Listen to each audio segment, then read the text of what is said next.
everyone. Sorry about the unexpected delays. Technical difficulties can do that to you sometimes. As I've seen on many hats and bumper stickers, happens. Right, Thomas? Shit happens for sure. Yeah. West is a rated G, so I don't want to go to X and have. We already seem to be in the YouTube penalty box. I don't want to go in there for what is it when you get like a game misconduct in hockey, you're out for the rest of the game. Yeah. I'm 10-minute misconduct penalty. Something along that. Yeah. I don't know. I don't know. Anyway, real quick. Fighting's only 5 minutes, but we're not fighting. Nah, we're not fighting. So real quick, Breeders' Cup coming up. If you subscribe to the monthly version, you can go ahead and take advantage of that. Pretty sure the free track of the day is done, but we always have free tracks over at Guaranteed Tip Sheet. When our show is over a little bit later on today, I'll post Tom's picks, my picks, our thoughts, as well as a replay of the show right there on horseracingtoday.net. You can come back and get that at your viewing, reading pleasure. And then kindly hit that HRT gear button right there. Come on over here and get yourself a hat. It's definitely getting cold out. I read here in Chicago, I think Monday, we're going to see a low of 39 degrees. Oof. Hey, another way you can help. We'll all start keeping better, Need a little preservative. Put a few pounds on. No question. All right, Tom. Well, we got a big week of picks to go through today. You want to start with the Everett, or do you want to go over to? I think we should start with the Everest, since we're only doing one at Royal Randwick, and they've got a big full card of all kinds of stuff. But all right, well, let's do them all. So, just wanted to point out right now it is good, the weather, and it looks like it's going to be beautiful down there. So I don't suspect that you'll see might get even gooder the track rating. Well, I'm saying good 4 right now, so I'm going to go with that. That'll get gooder. Yeah, well, it's spring festival time, so we're heading to winter. They're heading to summer. How lucky can they be? 1,200 meters for the Everest. One of the richest races in all of racing. It is the richest sprint. So they're going to start back here in the chute, Thomas. Yes. All right, because I'm never quite sure. And then they're going to come down and they're going to make their way to this post. So running style-wise, Thomas, what typically takes home the prize in the Everest? In the past, it's been closers. All right, well. But the style of a lot of these horses is that, so it'll be interesting. There are a few that look like they're going to blaze the trail, but we'll see. Yeah, it looks like the $2 favorite. Kaiying Rising might be out there early on. He'll be out there. Yeah, he's going to either sit or maybe set it. I don't know what Zach's going to do. Well, I think it'll be 4. That's what it looks like. Most of these horses, as you pointed out, Tom, middle back, it looks like there will be a bulge in them, like a boa with its dinner midway through the process. And then as they close, they're all going to be coming running down the stretch with tons of energy, Thomas. So with all of that in mind, what do you see as your winning combination? I can't get past the Hong Kong horse, Kaiying Rising. He's the top sprinter in the world right now on the turf, and can't complain with his record. He's lost twice. Both times he finished second. Hasn't lost in a long time. He's really just blown away his competition, and from what I've read and seen, he sounds like he adapted nicely to Australia, so he should be the one to beat without question. Certainly the better sink that way. And of course, it gets that man Zach, who just happens to be Australian, and he has ridden that track before, so it's not like it's only foreign to the horse, not to the rider. Mm-hmm. Well, maybe running upside down by your feet might be different for the horse. Yeah. There was some question about his barrier trial when he ran third behind two good sprinters.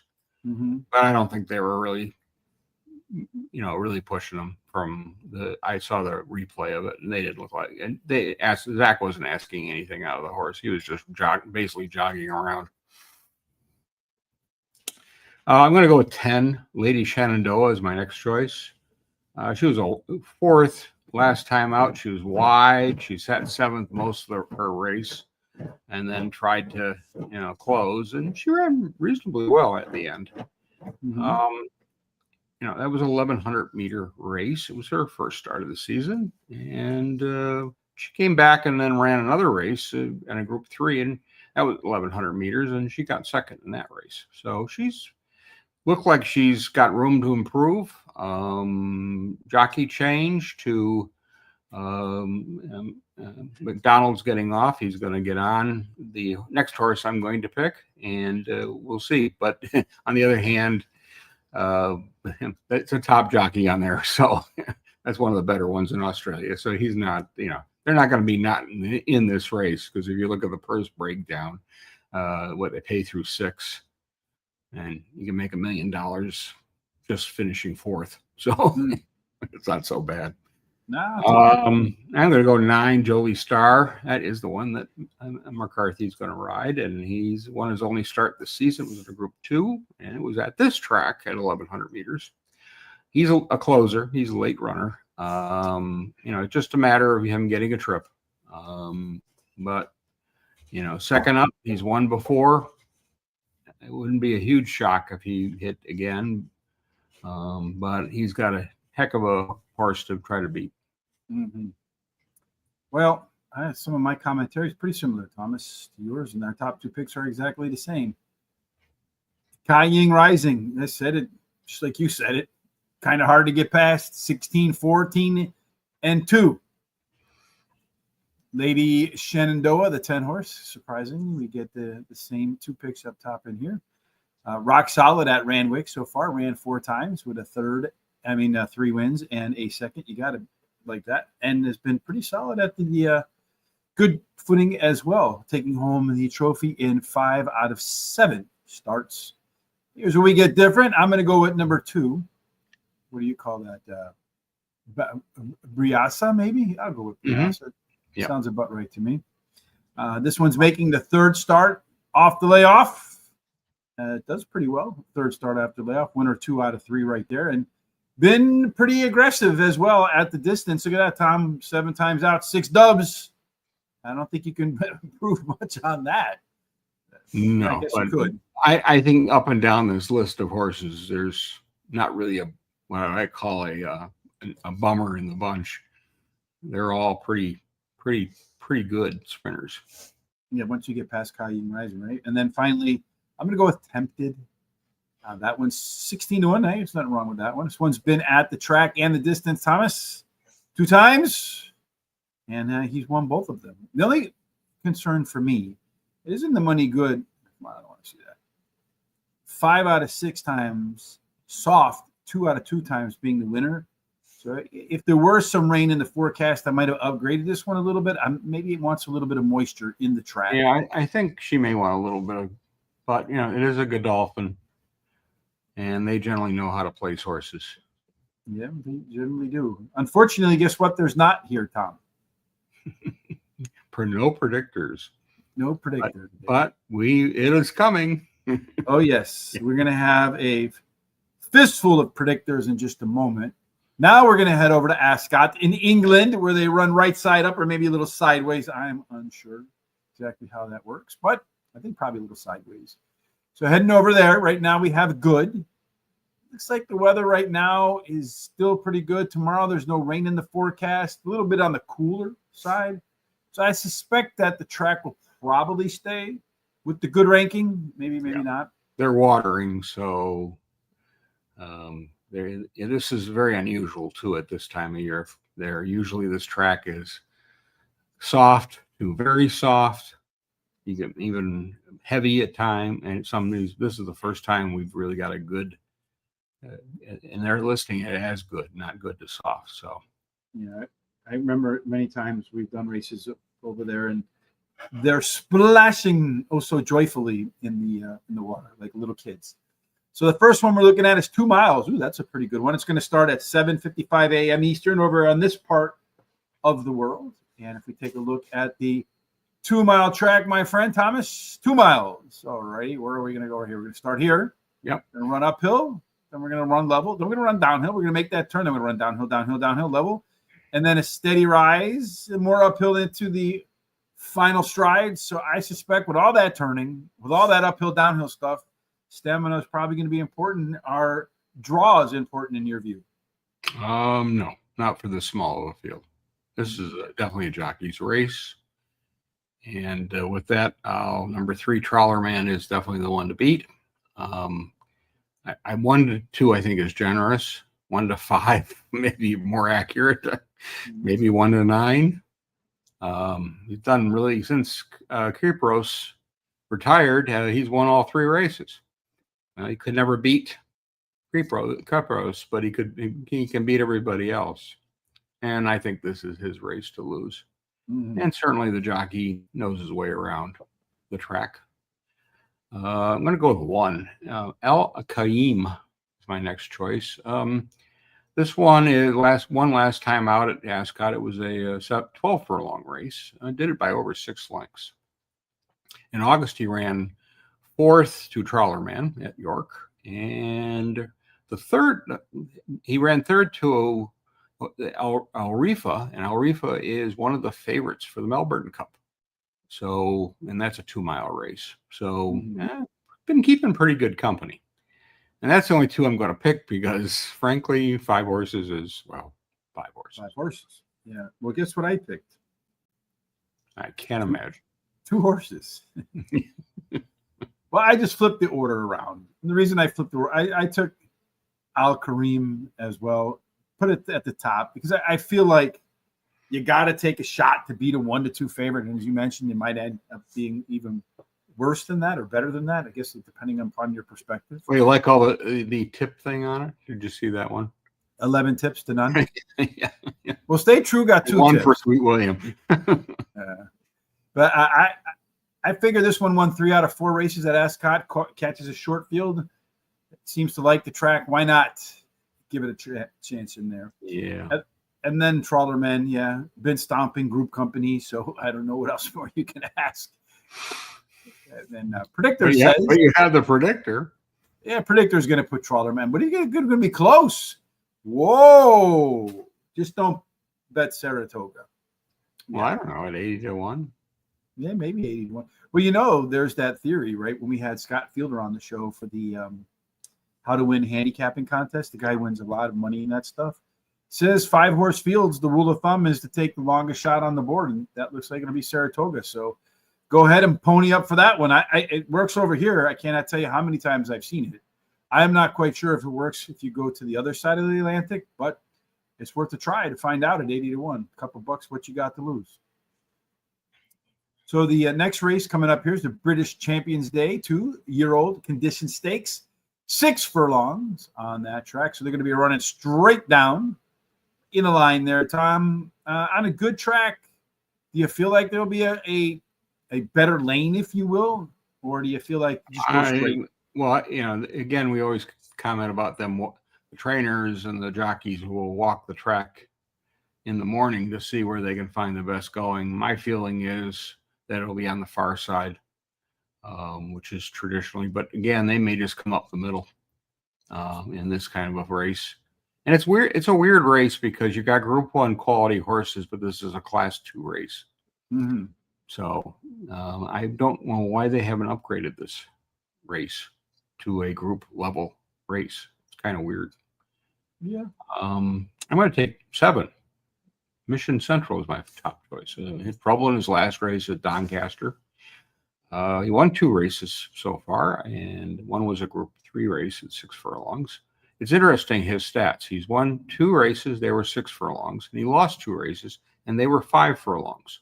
Do you think that he may want longer distances?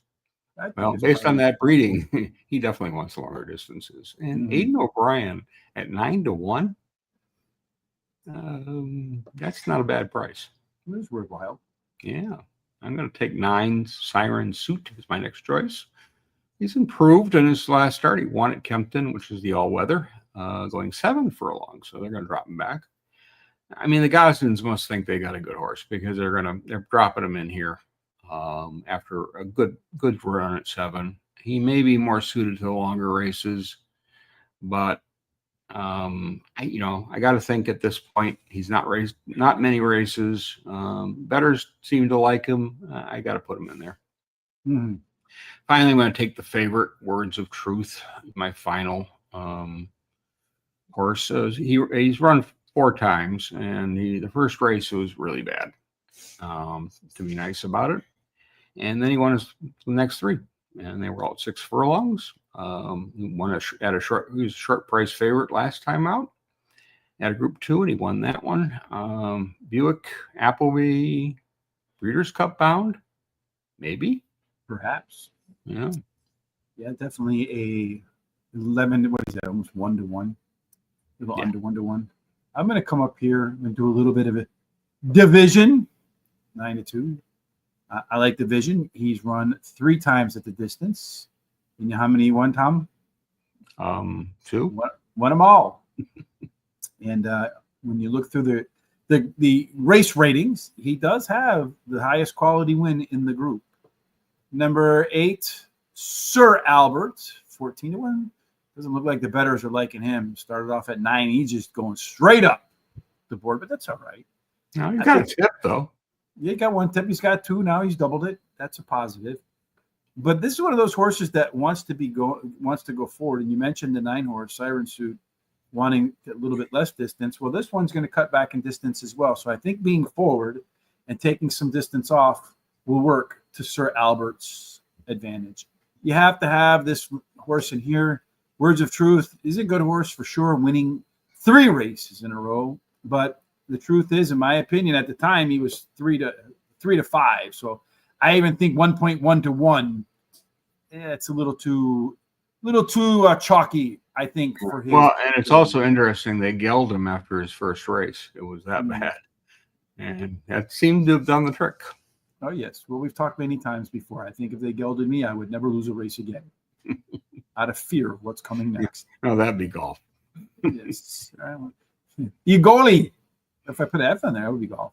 50-1. There's a little bit of a long shot, Thomas. And you know what? This is your kind of horse, because last time out, this horse showed some signs of life. And then the last time he showed some signs of life, he won a race or 2. Kind of all or nothing guy. Either wins 2 times in 5 races, or he doesn't finish on the board at all. Well, you can see the note on there about the headgear change, which may make a difference too. It may or not. We'll see if the predictor picked up on that headgear, Tom. And he's going to give the 11-10 horse. Words of Truth, Sir Albert, division. There is Mission Central. Super Soldier. I guess the predictor doesn't care much for headgear change. All right. Another 6 furlong race. This one is the Champions Sprint Stakes. We already talked about 6 furlongs. They're going to start here. They're going to blast their way down. Watch that 3rd race. See how that one plays out. Maybe adjust your picks accordingly to running style. Horse gets to the front. They stay in the middle or they close. Typically, Tom, these 6 furlong races on good surface, I do think overall they tend to favor horses that are a little bit more middle forward. What do you think? I'll go with middle forward. There haven't been many dead closers at Ascot to win a 6 furlong race like this one, and based on the talent that's in here. Yeah, when you got Art Power, who's won this race before at 28-1, that should tell you something. He also won it at 40-1 a couple years ago. So, well, he's 28-1 again. Yeah, so what the hell? Well, 40-1's even better, right? So with that, take 5, Kind of Blue to start with. He ran second last time to Big Mojo at Haydock. His was third at the Curragh in his race before. He showed nothing in his first 2 starts of the season, but he's really been improving. And the way these horses have been trading winners, I'm going to go with the one that hasn't won yet. And I think this is the place for him. And some of the bettors think that too. 12, 10 Bob Tony is my next choice. He ran 3rd last time out at Longchamp on the very soft going. It was a 7 furlong race. His last 3 races were at 7. But if you look at his first start in the season, he beat Kinross, who's a darn good sprinter. I think dropping back in distance, maybe the thing he needs to hit the board, and the price is decent. Price is right and coming down. And finally, I'm going to take number 18, and that is No Half Measure. And she ran terrible last time out, and there were issues without question. And didn't run a race. And the race before that, she had a winning effort over Big Mojo, who had won the race, one of the races last time out. You know, as I said, they've been trading who's winning these sprint races this year in England. There's been no dominant sprinter. I mean, she stays out of trouble. She runs big. I don't think you're going to get 66-1 like you did when she won, beating a similar field like this. But you're going to get some decent prices, and I think you're going to get decent price even no matter who. If the favorite wins, you're going to get a decent price. This is a very competitive bunch. 25-1. You're only getting half of that 60-1 about. Yeah. Well, I think the one that's going to be the most competitive of all is the 7 horse. King Suwan, maybe that's what we're going to go with. Has 1 tip. Now it's got 2. I'm pretty good at doubling up tips today, Tom. Last time out, it's another one of those horses that I feel like found his form. Didn't really able to close it out because it said he was waiting for some room. And then the one thing about this horse is when he finds his form, he tends to keep it for a little bit. Number 8. I didn't want to go very far down. Just click. How about that? 3 tips. So not quite the influence as 1 tip, but nonetheless, this one has probably the favorite. Yeah, it looks like it at 4-1, but that's not a bad favorite right there. No, I'll take 4-1 every day for a favorite. Yeah, $10 for sure. And he did win 8 out of 13 races so far, and it's the 3rd time in a row that he makes. I mean, it's the first time that he's made 3 starts in a row. So, boom or bust. I was a little bit leery because last time he gave it up late as the favorite versus some of these, but maybe he'll get it back today. A horse, and he ran at Royal Ascot and won. So it's not like he doesn't know the horse. He doesn't know the track, at least somewhat, and certainly the right riders on him. Well, hopefully, right riders on King of Kind of Blue because we both kind of have that one in our picks. And it hit the board. It's 7 out of 8 races at the distance. And last time out, what caught my attention compared to the other time, the last time he ran at the same distance, he shaved off about 1.2 seconds. That's considerably quicker. And then finally, number 3 is my final choice. In Ishirin. Sounds about right to me. No tips for that guy, though. But last time out, he did pop. You see right there. Ran well considering unfavorable draw. And then this time around, he's making the 3rd start after a layoff. Coincidentally, the last time he made a 3rd start after a layoff, the 3rd start was where, Thomas? Ascot. And you know what he did? He lost. He won. I wouldn't bring it up if he lost. Well, I don't know. It may have been a really strong second. It could have been, yeah. Maybe he finished behind Well, let's see what the predictor says, because this is Big Mojo. Big Mojo. Okay. Did either one of us say Big Mojo? I know we saw. No, neither of us. Insurance. Yeah. Oh well, we can't win them all, Tom. Unfortunately, we try. Not against the predictor. Well, the predictor is undefeated. At least on Fridays, it's undefeated. But when we get to the actual racing, we kick its ass. All right, the next one is the British Champions Fillies and Mare Stakes. This one's going to go 1 mile and 4 furlongs. Translated to this kind of English, that's 1.5 miles. You're going to start downhill, level out, turn, come around that corner, come home, and then run uphill to the finish line. So almost 1 full rotation around the track, Tom. And you got plenty of time to get to that turn. Is getting good position important? Getting front forward? Where would you like to see your horse be? My preference is with cover. So tuck in, get the trip, maybe along the rail. Mm-hmm. If that rail is good, we'll have a little bit of an idea after the 2-mile race, starting out the day. Yes, sir. But I've seen some decent horses be able to hug that rail and then come up right along the rail and beat them. And it's just a matter of where you're going to get and where your positioning is going to be. And with that, I'm going to take number 10. We might take the long way. Ran fourth in the Opera at Longchamp last time out. She was the favorite in that race, and she missed by a half a length. And it was a good race. She ran a really good race. Race before that, she ran at the Curragh, and she ran second to Minnie Hawk, who ran second in the Arc. So pretty good company hanging in there. I think this is the right place for her. She likes a good track, so this is right up her alley, and I think she's got a great chance of being. I noticed too a lot of horses they ran in France last time out, and they just puked on the track, and this is one that did pretty well. Yeah, she liked the little bit of moisture in the ground, but she's also run well on good tracks. So I don't think she's track condition dependent, from what I can see. And Joseph O'Brien knows what he's doing with horses. He's won a few races, including the Melbourne. He did one thing his father hasn't done, which is won the Melbourne Cup. And we'll talk about that in 2 weeks. Yeah, got number 5, One Look. Going to be my next choice. She's really run good races this season. She got a win at the Curragh in a Group 3. She doesn't seem to have a preference on the going. She's won on soft. She's won on good, even a little firm. Her only race at Ascot was a really poor effort. But again, it was one of those fields with Group 1 winners like this one, and I think the draw is the only concern I have. She's definitely going to need to trip and have to get in to have a chance. But there are a few people think she's got a chance, but based on those odds. Yeah, dropping too. Yeah. Half almost. Yeah, I'm going to take number 2, Estrange, as my final choice. She won 3 in a row before being beaten by aforementioned Minnie Hawk at York.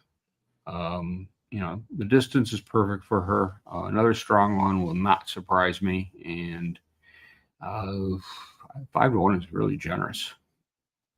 It is. We have some overlap again, Mr. Thomas. We might take D long ways. My top pick too. The reason being, last time out, ran into Group 1, and I pointed out a lot of horses really kind of struggled that day. And I think that you'll see this horse do better, as his resume suggests, in round 2. Yeah, well, basically the winner got the jump on him. Mm-hmm. And was basically in running out front, and there were 4 of them closing, and she was one on the outside, and she looked awful good in that race. Well, maybe Bedtime Story will look good as well. That one, Thomas, comes off the bench hot, and they also wrong notes. This one runs best on good footing. The best races, and it's raced once at Ascot on good footing and took home the left turn into the winner's enclosure.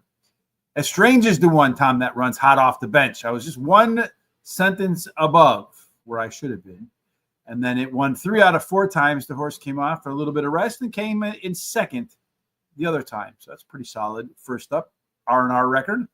Finally, number 11. I'm in the wrong race. Number 3. Yeah, it's that late start, Thomas. Kalpana. There we go. That's the right one. It's in the money. 7 out of 8 on turf. 3 out of 3 at Ascot. This one's going to be one of your favorites. My concern here, though, is the horse is making its 3rd start since September 25th.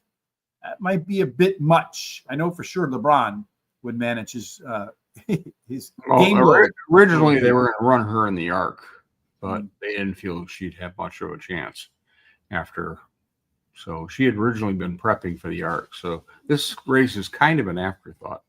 Yeah, it's 3 races in a short time frame. A bit concerning for you, but still worthwhile. Let's see if it, in any way, shape, or form, is a issue for the predictor. Probably not. Pow! He said, don't matter how many. That horse can run every day for 25 days. Still find its way. Then you got Estrange, Bedtime Story, One Look. These are all names we heard before. Quiziana. We didn't talk about that one, and I don't even know why they put Daniela in the picture. because they could. Yeah, just to fill up that one lane there that they have to fill up. All right, so we're doing a lot of races today, Tom. This is pretty unusual. So now we're off to race number, what race is this, number 5? V5, Queen Elizabeth. Queen Elizabeth 2 stakes. They have a Queen Elizabeth race over here too at Keeneland, right? It's just kind of like the sister race. They ran it. What was it? Lush Lips won it. Yeah, what was it, like last week, decent right? time. Yeah, last week or the week before. I don't remember. Yeah, it was recent for sure. All right, well, this one they're going to go 1 mile straight. The STR stands for straight. I learned that the hard way. Because there is 2 mile courses. Yes, they can start back here, but this is the straight one, folks. So again, you're going to just run straight to the finish line. So I guess pay attention to the 6 furlong races to figure out if you want to be on this side or you want to be on that side. You want to be in the middle. We'll know the answer to that pretty quickly tomorrow morning. And another piece would be is if they're going to break out into groups. Yes, if they're going to do the Red Sea stuff. Yeah. What do you see happening? Well, I'm going to take 10. Fallen Angel, my top choice. He's won 3 in a row, got a mile, and they've been on the good going. All his races that he's won are in Group 1 races. So he's beaten some obviously good company. This is one I liked as a 2-year-old, and he did really well, and then he kind of fell on his face as a 3. But it looks like this is one of those horses that matured and got good. And 9-1 is I'll take. Mm-hmm. Number 8, Rustling is my next choice. This is the hard luck horse of the year, as far as I'm concerned. He runs great races and can't catch a break to win. They dropped him into a 7 furlong race. He went off the favorite and he lost. Well, he's a miler, not a 7 furlong horse. But they used it as a prep for this, I think. And now it's just a matter of can they get the timing right to get him up in time. And that's really the biggest part of it. Mm-hmm. And finally, I'm going to take 5 Fracture Chevelle is my final choice. Been running longer races this year against no success, but against Group 1 company. He returns to the mile. And last time he raced a mile, he ran second to the best miler last year, which was Charlin. And that's a pretty good horse. Mm-hmm. And he's now retired. And, he's raced very lightly this year. So they've been prepping him for this one. And Mikel Barcelona is a top rider. I'm going to go with the 3-horse. I got the right one in here. Dancing Gemini. Now, what did I do wrong? Hold on a second. Did I write the wrong number down? Did I put the wrong horse in there? What did I do? You got a horse running that doesn't know it's running? I must have put the wrong name or something in there. I don't know. Maybe I don't know what I did here. Oh, I know what I did. I see what I did. All right. I just put the wrong number in there. I figures as much. I went with Never So Brave, this 6 horse. Somehow I had 3 in there. I'm not quite sure. I guess 3 is right below 6 on the keyboard when you use You had 3 because that's the draw. Yeah, well, I had 3 Dancing Gemini. No, 13's the draw. I'm sorry. Yeah. It's just because the way the keypad lays out, 3 is right underneath the 6. I just must have fat fingered the wrong one. But in any case, this one's never lost at the distance, and 2 times I got lost trying to figure out where the hell he is, but nonetheless, he does come off the bench prepared and ready to go. So he's highly progressive too. So number 8, Rosalian. Tom likes that one. I like that one, Thomas. At Ascot, 3 times out, 2 wins in a second. You mentioned the horse is hard luck, but he hasn't been hard luck at the distance. He's been in the money 7 out of 7. So maybe he doesn't win, but you certainly want him in your exacta and trifectas. Number 4, Docklands, 11-1 right there. Excels over C&D and won Group 1 Queen and June. Could play a leading role back in here. In the money, 7 out of 7 at Ascot. The only question for me about this guy was just a touch shaky when he comes out of the bench. And then finally, number 11, as I finally figured out what numbers I'm going to play here. Field of Gold, hard to argue with him being the favorite, but I think 3-2 is a little too rich for me, Thomas. So I put him 4. Yeah, I wouldn't disagree with you. And he's also thrown up some real stinkers. Yes, that's why. But it looks like he ain't throwing one up here, Tom. No. It's him and then everybody else, as they say in Philadelphia. But a lot of names that we talked about in there too. So that's and a few we didn't. Yeah, a couple in there. I mean, Kudawa, 50-1. That's probably worth a couple of dollars. Yeah, and Tamfana is a decent horse too. As you mentioned, like all these horses are pretty solid, right? I mean, it's not like you're catching. No, these are all these are all top-notch Group 1 types. Race, not the last of the group races. I think the last one's a handicap. 1 mile, 2 furlongs. That's going to start here. Now you're going to get to that turn a touch quicker, Tom. I feel like getting proper position, proper being the key word in England over there, but getting proper position heading into that turn, I feel like that's got to be a big deal. Oh, you don't want to get caught too wide. But, you know, I think it depends. This is a tough race to figure who's going to sit in the front. At least that's the way my numbers came out. Because there's just a bunch of horses that like to mosey along, you know, and, you know, do their running when 3 furlongs are left to go. So, So what do you think? I start with 9. Delacroix, my top choice. He won last time at Leopardstown. Group 1, he was the favorite. He looked really good. He's lost, you know, he's only really ran a really bad race in the Epsom Derby. Everything else has been very good. He's one of the top 3-year-olds in Europe without question. And his mom was a 10-pin, and she was really good. Dad's was no slouch either. So this distance suits mile quarter and couldn't be better.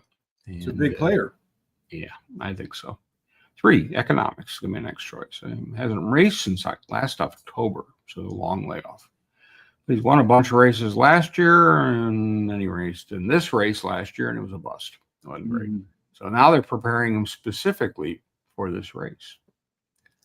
The only thing I could pull out negative is, besides you got to think about the layoff, but really it's the 10. Mark Kahn's going to have to get some positioning with this horse to have any chance at the end. And finally, I'm going to take number 2, Calandigan. He's won his last 2 races, but he hasn't raced since July, and that was a win at Ascot. In his 12 races, he's never been out of the money. He's faced the best horses that can run, and he's done very well. And he's won at Ascot before. Don't see him why he couldn't do it again. Indeed, he's won more than once before. I went with Economics. It looks like their odds are coming down a touch on Economics. You see on the note there, he was very progressive until his defeat last year when he bled from the nose, absent since. So it's going to be a boom or bust type here. As you pointed out, Tom, he was doing some top tier stuff prior to that bloody nose. And then number 2, Calandigan. 5 tips. Now 6 with you, 7 with me. We brought it to a lucky number. As you pointed out, this guy's never missed the board in a dozen tries. 6, 5, and 1 is the line. At Ascot, the line's 3, 2 wins and a second, but that second was only by a half a length, so a little bit of racing luck, could be undefeated. Ombudsman, the 6 horse, probably should be the top pick in here. He's raced 8 times. He's won 6 of them. He's coming second. One of the seconds was by a neck, but you know, I'm a little bit favorite phobia today. And then finally, number 8, Almeric, final pick for me. Has 1 goofy race on its resume. That was his debut. Won 3 in a row since. And I feel like when you look at the line, as the races have gotten longer, he's gotten better. So he's getting a longer one today. I was going to think about that 9 horse. It was between the 9 and the 8 right there. I mean, last year, keep in mind, Met won this race, and he won at 40-1. So we could see a price. I'm saying my pick sucks without saying my pick Mine may too if that 40-1 shot hits. There's Ombudsman taking home, and then Delacroix, Economics, Calandigan, and then First Luck. So yeah, maybe my no Economics in there, probably because the data's a little bit old, and no Almeric in there either with the 1 goofy race. So 1 race to go. Next week we're going to be off. The following week, we will return probably, I think we're tentatively talking about Wednesday in the afternoonish, probably around 2 o'clock, for the international preview for the Breeders' Cup that Friday and Saturday. Of course, if you subscribe, you see all of our social sites down there below. You can hit the like and follow button, all that kind of good stuff, so that when we do our Breeders' Cup International flavoring, you'll be tuned in and you'll know which horses are worthy of your attention, which ones aren't, so that you're not shocked. What was it, Order of Australia that paid $72 or something like that, or 72 to 1 at one? No, he was over that. He was 100 and something. Yeah, probably went off at and ironically, an Aidan O'Brien horse. Yeah, well, I think people pay a little bit more attention now than they did back then, but still, you find some. Well, I think the 14 draw at Keeneland really people, because remember what Terry said, he didn't use that horse. It was the only horse he didn't use in the race. Mm-hmm. And then he was kicking himself for missing that one. For saving a few bucks. Yeah, I don't know how many times I can tell you that story. I think you and I all could tell that story.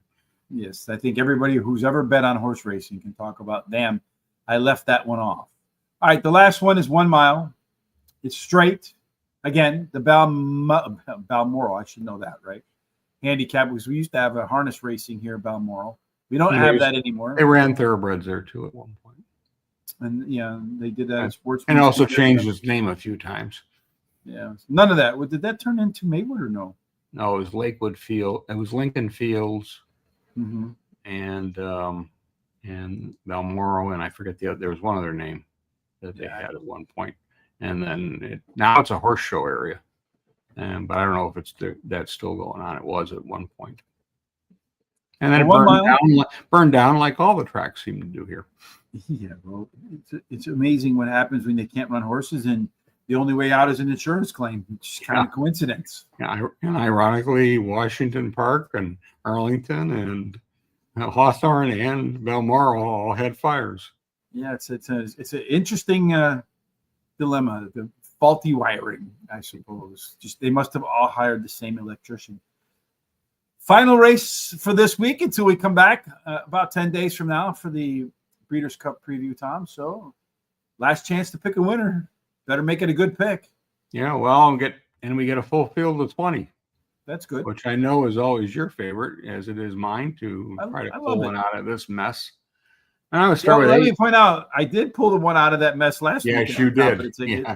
And then get anything else? But it was interesting. The win prices was not huge, and the place price, the placing prices weren't huge. But it was a $550 exacta.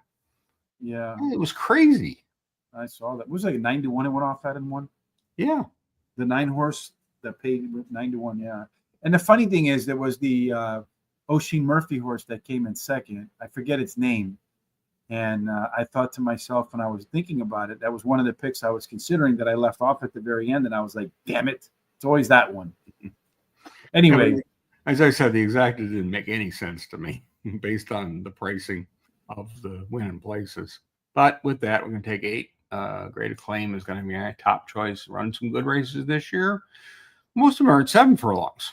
But if you go dig down a little bit in his past, he's run some decent races at the mile too. So he's going to move up a little bit in class, but he's been running well. He needs a clean trip, which could be a challenge because he did draw in the middle. And but I think he'll win. Number 1, Holiday Boy is going to be my next choice. He hasn't raced since April. And those races were in Dubai. He raced 4 times, and his last one was not great, but the other 2, he ran second twice. He ran third once. Yeah, he's better finishing in the money than he is winning the money. He's only won twice in his career. So if he's fit, coming off that layoff, he should run a good race because he does like to run well first up. And number 5, Ebit's Guard is going to be my final choice. Going to be asked an extra furlong last time. It didn't work out for him, so they're going to cut him back to 1 mile. And he's won on all kinds of grounds. And his last win was at Ascot, going 1 mile. So if you dismiss that race of a longer race and look at those mile races, he definitely has a chance. And certainly the price is attractive. Well, I like this price too. For Godwinson. If he's going to win, Thomas, this will be the day as he shines in first up starts, and then he's the dull and everything else. So it's all or nothing on the first go after a little bit of rest. Number 2, Native Warrior. That's next for me. Probably the best Ascot form for this crew. 3 races out, a couple of wins, and a third. Number 13. What the hell? We got 20 horses. Got to make our way down the list somewhere. Crown of Oaks. Never off the board. 6 races, 2 wins, 4 thirds. I don't think he's going to win, Tom. So I couldn't put him first. With 4 thirds, there's only one place to put him. That's third. And then finally, number 12, the Tears for Fears song, Shout. Rolled. And I was thinking of actually putting this one first. Rolled late in his last race. He's really got the legs moving. I can get more distance today. It's going to be helpful. It's one of my favorite. But then the competition that this one's faced so far hasn't done so well. But there's that name again right there. I didn't even realize that, Ocean Murphy. So I left Ocean off last time. I'm not going to do it this time. Shout gets the 4th pick. Well, and you've now added to the tip count. Yes. What does I like to do? Is it another one I doubled? Yeah. How about that? Yeah. That's really my handicapping angle. Just look for somebody who gave 1 tip, and then I won't look as stupid if they don't have any tips. Finally, the last one today. It looks like a clear-cut winner here. Bang. Native Warrior coming home with the top prize. Then Crown of Oaks is right there. Then Ebit's Guard. That's it. Cerulean Bay, we didn't talk about that one. Tribal Chief or Witch Hunter, they were left out of our picks. So be it. Predictor can't be all things at all times. It's not an omniscient algorithm. Again, Thomas and I will be off next week. Chance to get ourselves really in tune and ready for the Breeders' Cup. If you haven't done so already, you see our social sites down there. Hit the subscribe button and follow button, because that show for the Breeders' Cup, there'll be none like it anywhere else. We'll have some great insights, and then we'll hopefully have some good picks in there as well. And then, of course, the Breeders' Cup. So there's going to be a fantastic weekend. Yeah. And usually the turf races are pretty dominant by those foreign horses. So we should see some interesting results. And, of course, the major wild card, we haven't heard a lot of. We know Forever Young is coming, but we do not know what else is coming from Japan. Well, that'll be by the time we get back together again. We should know for sure, I hope. Or we can just take out some dice and. Yeah, well, Mama needs some new shoes. Forever Young, we know is in the classic. Since it's one in Dubai and one in other places, certainly knows how to travel the world and win. Well, ran third in the Kentucky Derby. Yeah, only because they didn't know to object. Otherwise, probably second. Yeah, sure. All right, well, that wraps it up. Tom, any final words of wisdom before we part? Get prepped and come back with some great information for the Breeders' Cup. Yeah, if you can hit the first race, I think you'll be doing great for the rest of the day. Yeah, if you don't hit the first race with a 2 to 5 or whatever the hell that horse is going to be. Again, rule of thumb, take the longest shot on the board, the 80 to 1 shot. Why not put $1 or $2 on that? Comes home, that's going to be the best bet of the day, hands down. All right, that wraps it up. Well, no matter what you're doing tonight for insomnia racing, where they're running for $1 billion or something like that down there in Australia, we certainly hope you have God's grace, God's favor, and all of it ends up in the winner's enclosure. Yes, indeed. Until we get back there again, have a great weekend.